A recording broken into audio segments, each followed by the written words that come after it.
How to fix overheating while charging on your Android. Hey guys, welcome back to the channel. In this video, we're going to see how you can fix the overheating while charging issue on your Android device. Fast charging is convenient, but it can heat up your phone quickly.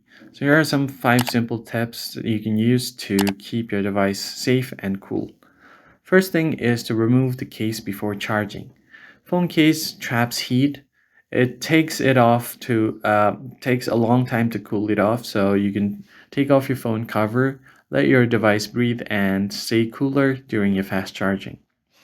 Then you can also avoid using your phone while charging because gaming, watching videos, or recording during charging, it doubles the heat and your phone might heat up quickly.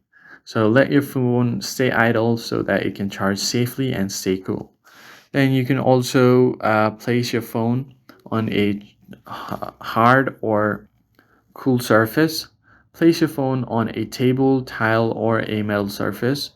If you keep it on your beds, pillows, or other soft surfaces, it can trap heat and slow down the cooling process. You can also change this on your battery settings. So if you go over to battery settings on your device, scroll down and tap on battery. You can disable fast charging if you really have to use your phone while charging. So for that, you can go to charging settings down below and you can turn off the fast charging option and you should be good to go. So after doing this, you can also turn off unnecessary features like Wi-Fi, Bluetooth, or hotspot to let your phone cool down faster. And these quick tips will fix your heating issue while charging. I hope this was helpful. Hit the like button below, subscribe to our channel, and I'll see you in the next video.